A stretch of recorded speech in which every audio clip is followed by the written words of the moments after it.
Iran জুড়ে দফায় দফায় হামলা অব্যাহত যুক্তরাষ্ট্র ইসরায়েলের। বিপর্যস্ত রাজধানী তেহরান, ব্যাপক ক্ষতিগ্রস্ত ইস্পাহান, কোম ও নাতানজ শহর।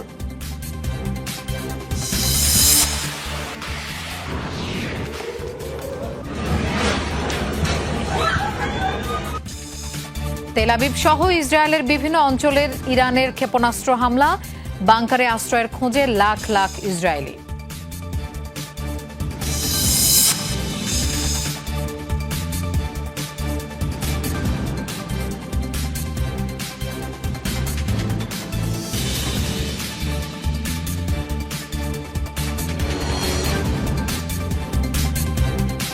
দর্শক আমন্ত্রণ যমুনা আইডেস্কে, আপনাদের সঙ্গে থাকছি আমি মৌসুমী আহমেদ লোপা। এতক্ষণ শিরোনাম দেখছিলেন, এবার যাচ্ছি পুরো খবরে। ইসরায়েল যুক্তরাষ্ট্রের যৌথ হামলার মধ্যেই মধ্যপ্রাচ্যের দেশগুলোর সাথে সমঝোতার আভাস দিল ইরান। প্রতিবেশীদের উপর হামলায় দুঃখ প্রকাশ করেছেন প্রেসিডেন্ট মাসুদ পেজেশকিয়ান। তিনি বলেন, এসব দেশে অবস্থিত মার্কিন ঘাঁটি থেকে হামলা না হলে আর পাল্টা হামলা চালাবে না তেহরান। এই ঘোষণার পর মধ্যপ্রাচ্যের পরিস্থিতি স্বাভাবিক দাবি করে নাগরিকদের বার্তা পাঠিয়েছে কাতারের স্বরাষ্ট্র মন্ত্রণালয়। সীমিত পরিসরে দুবাই ও আবুধাবি থেকে বিমান চলাচলের অনুমতি দিয়েছে সংযুক্ত আরব আমিরাত।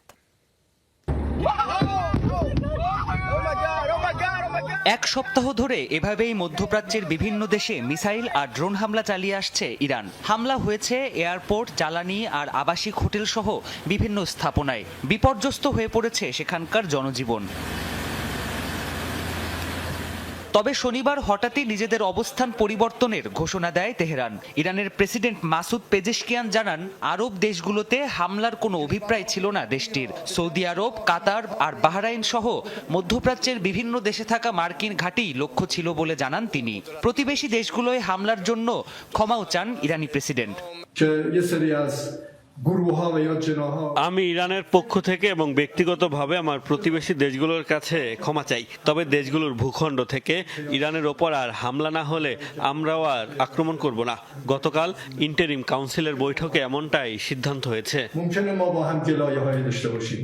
এদিকে ইরানের প্রেসিডেন্টের এমন বক্তব্য প্রকাশ হতে না হতেই মধ্যপ্রাচ্যের অন্যান্য দেশগুলো থেকে আসতে থাকে ইতিবাচক সংকেত। মধ্যপ্রাচ্যের পরিস্থিতি এখন স্বাভাবিক দাবি করে নাগরিকদের মুঠোফোনে বার্তা পাঠিয়েছে কাতারের স্বরাষ্ট্র মন্ত্রণালয়। কাতারের জনগণের আর আতঙ্কিত হওয়ার কারণ নেই বলেও জানানো হয় খুদে বার্তায়। সীমিত পরিসরে দুবাই আর আবুধাবির বিমানবন্দর দিয়ে বিমান চলাচলের অনুমতি দিয়েছে আরব আমিরাত সরকার।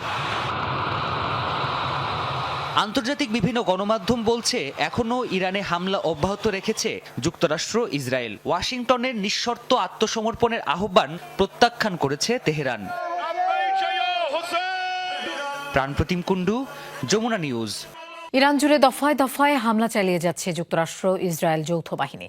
বিপর্যস্ত রাজধানী তেহরান, ভয়াবহ হামলার শিকার ঐতিহাসিক মেহরাবাদ আন্তর্জাতিক বিমানবন্দর, ব্যাপক ক্ষতিগ্রস্ত ইস্পাহান, কোম ও নাতানজের মতো গুরুত্বপূর্ণ শহরগুলো।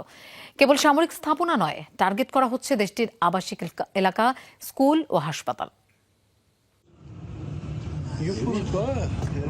রাতভর দফায় দফায় হামলা, বিস্ফোরণের বিকট শব্দে কেঁপে উঠছে তেহরান। রাজধানীর পাশাপাশি ইসরায়েল যুক্তরাষ্ট্র যৌথ বাহিনীর তাণ্ডবে বিপর্যস্ত ইরানের ইস্পাহান, কোম, নাতানজের মতো গুরুত্বপূর্ণ শহরগুলো। কেবল সামরিক ঘাঁটি, কৌশলগত গুরুত্বপূর্ণ স্থাপনাই নয়, আবাসিক এলাকা, স্কুল ও হাসপাতাল লক্ষ্য করেও হামলা চালিয়েছে যৌথ বাহিনী। শনিবার যুক্তরাষ্ট্র ইসরায়েলের ব্যাপক বোমাবর্ষণে ক্ষতিগ্রস্ত হয়েছে তেহরানের মেহরাবাদ আন্তর্জাতিক বিমানবন্দর। তেল আবিবের দাবি, বিমান হামলায় নিহত হয়েছে ইরানের সর্বোচ্চ নেতার কার্যালয়ের deputy chief of staff Ali Asghar Hejazi. Qom শহরে বোমা হামলায় নিহত হয়েছে অন্তত 2 জন। বিস্ফোরণে ভয়াবহ ক্ষতিগ্রস্ত হয়েছে নাতানজ। বিধ্বংসী অভিযানের ছবি ও ভিডিও প্রকাশ করেছে মধ্যপ্রাচ্যের যুক্তরাষ্ট্রের সেনা কমান্ড সেন্টকম। ইরানের মিসাইল লঞ্চার ও ক্ষেপণাস্ত্র উৎপাদন কেন্দ্র লক্ষ্য করে হয়েছে এ যাবৎকালের সবচেয়ে ব্যাপক বোমাবর্ষণ। চলমান যুদ্ধে খুবই ভালো অবস্থানে রয়েছি আমরা। তাদের সেনা, নৌ ও বিমান 3 বাহিনী ধ্বংস হয়েছে।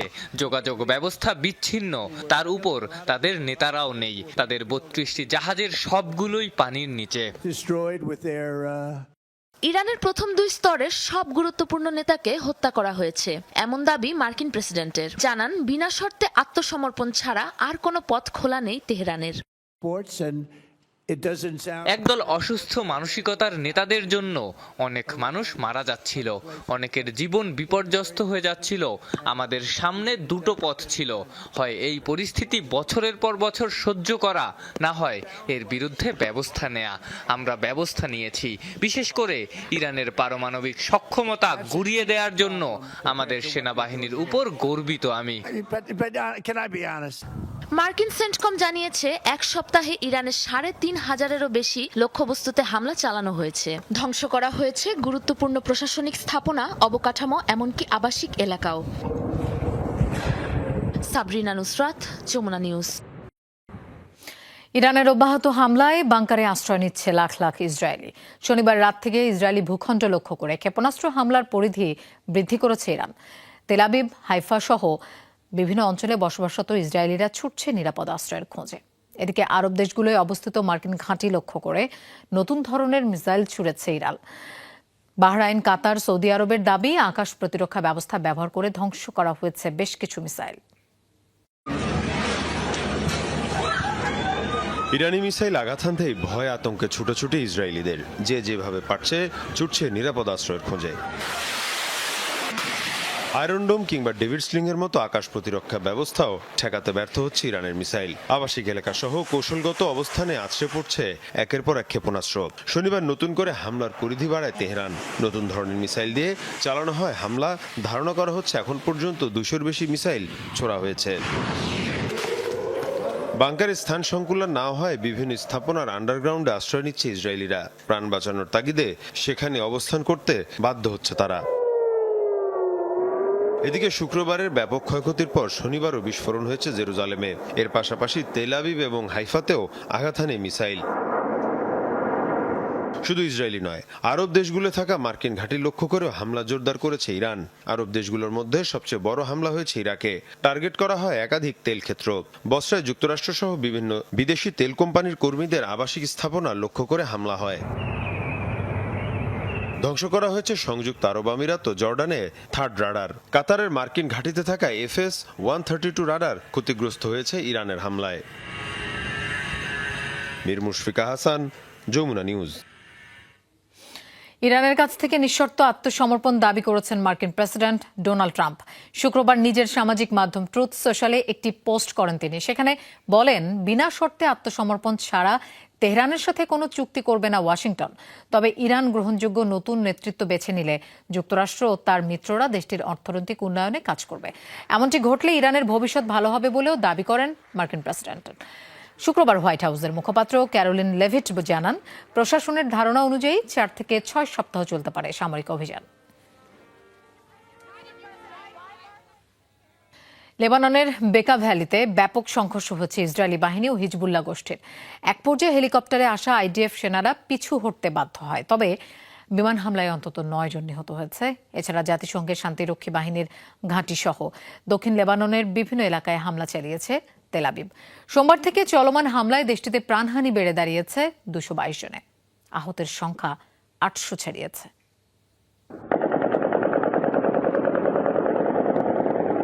লেবাননের বেকা ভ্যালিতে চলছে মুহুর্মুহু গুলিবর্ষণ। নিজ ভূখণ্ডে ইসরায়েলি হেলিকপ্টারের ল্যান্ডিং ঠেকাতে এমন কাণ্ড হিজবুল্লাহর। সশস্ত্র গোষ্ঠীটি জানিয়েছে, শুক্রবার সিরিয়ার দিক থেকে নবিচিতে প্রবেশ করে ইসরায়েলি সেনা বহনকারী 4টি সামরিক হেলিকপ্টার। সেগুলোর উপস্থিতি নিশ্চিত হতে শুরু হয় ব্যাপক সংঘর্ষ। এ সময় কয়েকটি বিমান থেকে হামলাও চালায় ইসরায়েল। তবে হিজবুল্লাহর তীব্র প্রতিরোধের মুখে এক পর্যায়ে IDF সেনারা পালিয়ে যেতে বাধ্য হয়। পিছু হটার সময় তাদের লক্ষ্য করে রকেট ছুড়ে হিজবুল্লাহ। বেকা ভ্যালি ছাড়াও দক্ষিণাঞ্চলের বিভিন্ন এলাকা বিমান হামলার শিকার হয়। ত্রিপলি, টাইর ও সিদন সহ বিভিন্ন শহরেও হামলা চালায় ইসরায়েল। বাদ পড়েনি জাতিসংঘের শান্তিরক্ষী সেনা ঘাঁটিও। এসব হামলায় হতাহতের শিকার বহু মানুষ। লেবাননে বর্তমানে প্রায় 5 লাখ মানুষ বাস্তুচ্যুত হয়েছেন বলে জানিয়েছে দেশটির প্রশাসন। তাদের বেশিরভাগই বৈরুতের দক্ষিণ উপনগর এবং দেশের দক্ষিণাঞ্চলের বিভিন্ন এলাকার বাসিন্দা। শুক্রবার হিজবুল্লাহর 115টি লক্ষ্যবস্তুতে হামলার কথা স্বীকার করেছে IDF, যার মধ্যে রয়েছে আবাসিক ভবন ও বেসামরিক স্থাপনা। রেজওয়ানা সাইমা, যমুনা নিউজ। মধ্যপ্রাচ্যে আরও একটি রণতরী মোতায়েন করছে যুক্তরাষ্ট্র। এর মধ্যে অঞ্চলটির দিকে রওনা দিয়েছে তৃতীয় মার্কিন aircraft carrier USS George H.W. Bush. মার্কিন সংবাদ মাধ্যম ফক্সের প্রতিবেদনে এই তথ্য জানানো হয়েছে। নিমিটস শ্রেণীর রণতরীটি অতিক্রম করছে আটলান্টিক মহাসাগর। গেল মাসের মাঝামাঝি সমুদ্রে একটি পূর্ণাঙ্গ সমন্বিত যুদ্ধ দল হিসেবে প্রশিক্ষণ নিয়েছিল এটি। ফেব্রুয়ারিতেই পেন্টাগনের একাধিক কর্মকর্তা জানিয়েছিলেন 2 সপ্তাহের মাঝেই মধ্যপ্রাচ্যে পাঠানো হবে ইউএসএস জর্জ H.W. বুশ রণতরী। তবে পরিকল্পনায় পরিবর্তন আসতে পারে বলেও জানানো হয়েছিল। এর আগে মধ্যপ্রাচ্যে আরও 2 মার্কিন রণতরী আব্রাহাম লিঙ্কন ও ইউএসএ জেরাল্ড আর ফোর্ড মোতায়েন করে যুক্তরাষ্ট্র।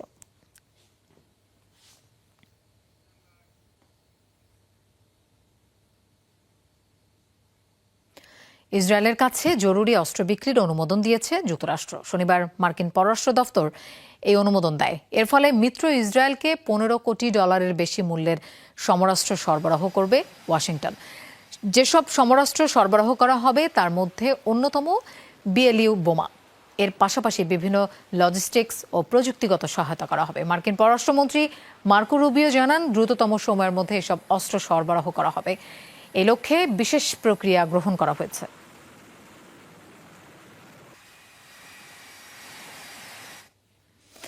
ইরানের সাথে লড়াইয়ের জন্য পর্যাপ্ত অস্ত্র মজুদ রয়েছে যুক্তরাষ্ট্রের, এমনটাই জানিয়েছে হোয়াইট হাউস।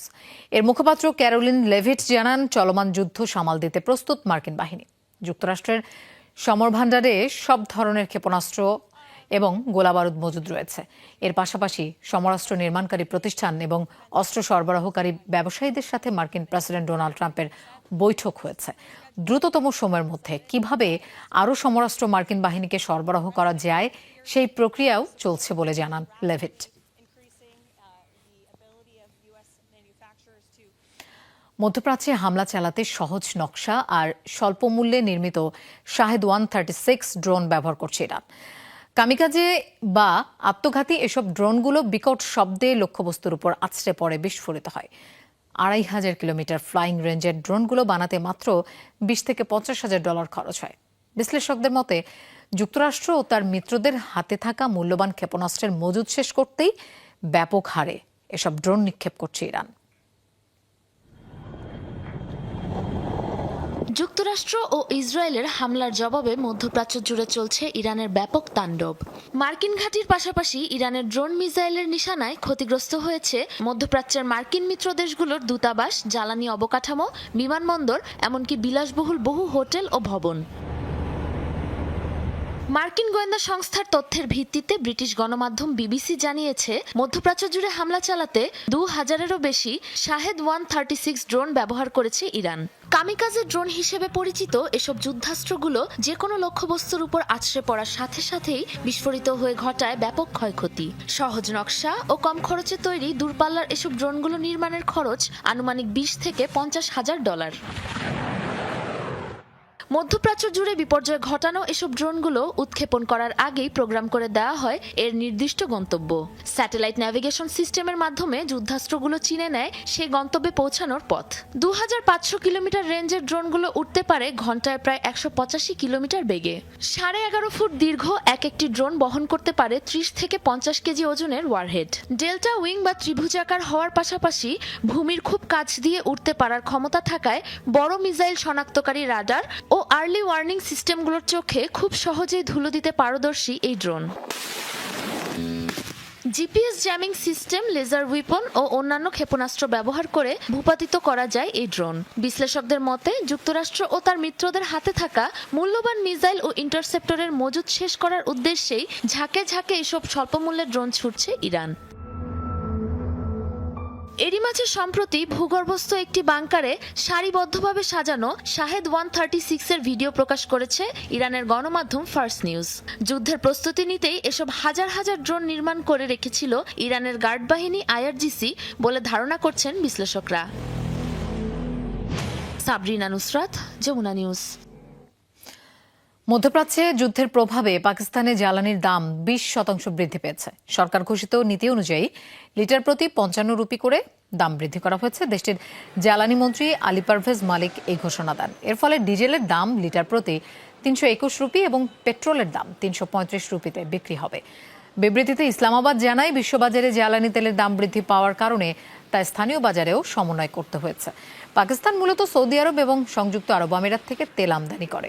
সম্প্রতি দেশ দুটির বিভিন্ন জ্বালানি কেন্দ্রে হামলা চালায় ইরান। চাপে পড়ে রাশিয়ার উপর থেকে আরও নিষেধাজ্ঞা প্রত্যাহার করতে পারে যুক্তরাষ্ট্র। ফক্স নিউজকে দেয়া সাক্ষাৎকারে কথা জানিয়েছেন মার্কিন অর্থমন্ত্রী স্কট বেসেন্ট। হরমুজ প্রণালী বন্ধের জেরে তেলের বাজারে যে টালমাটাল দশা তৈরি হয়েছে তা সামাল দিতে এমন পদক্ষেপ বলে জানিয়েছেন তিনি। মার্কিন প্রশাসনের সিদ্ধান্ত অনুযায়ী অবরোধের আওতায় সাগরে আটকে থাকা রাশিয়ার লাখ লাখ ব্যারেল তেল প্রবেশ করতে পারবে ভারতে। হরমুজ প্রণালী বন্ধের জেরে তেলের বাজারে টালমাটাল দশা, নাজেহাল বিশ্ব।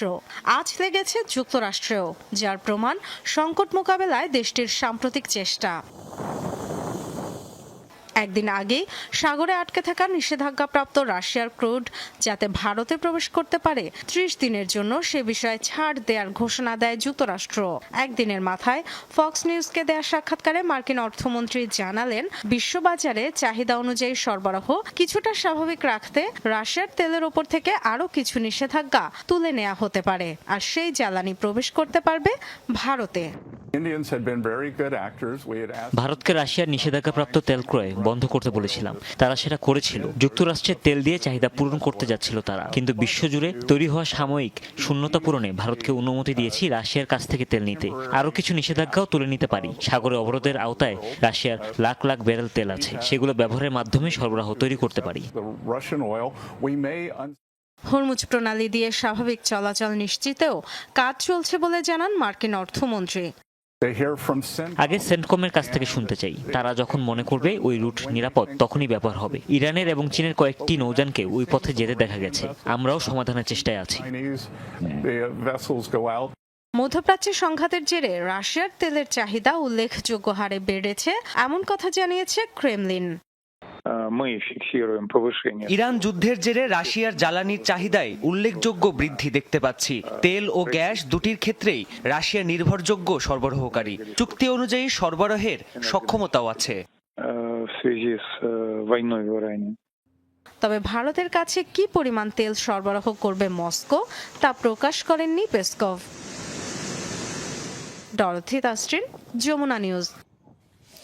ইরানকে গোয়েন্দা তথ্য সরবরাহ করছে রাশিয়া, এমন খবরের সরাসরি কোনো প্রতিক্রিয়া জানাননি মার্কিন প্রতিরক্ষামন্ত্রী পিট হেগসেথ।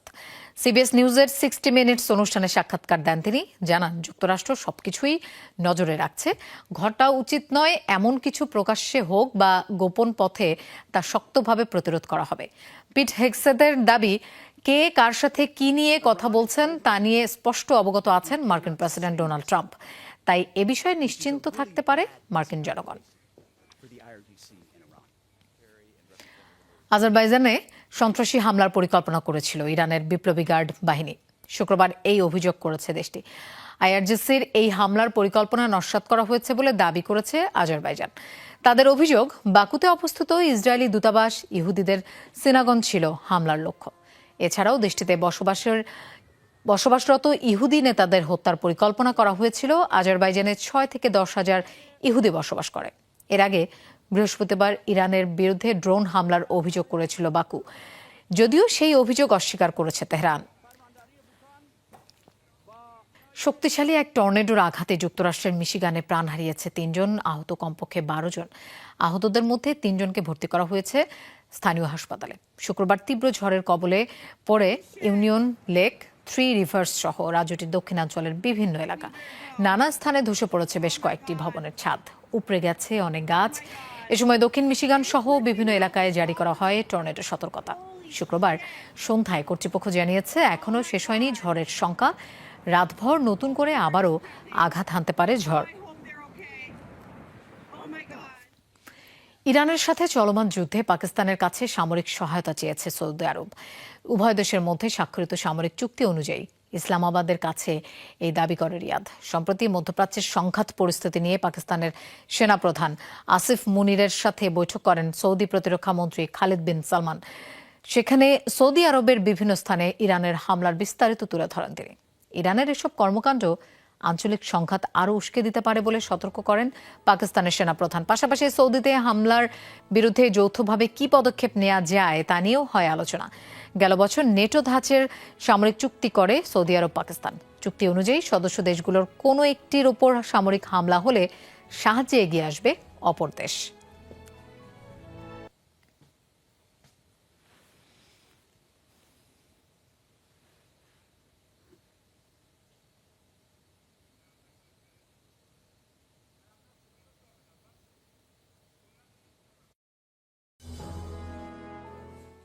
দর্শক, এই ছিল যমুনা আই ডেস্ক। এতক্ষণ সাথে থাকার জন্য ধন্যবাদ সবাইকে।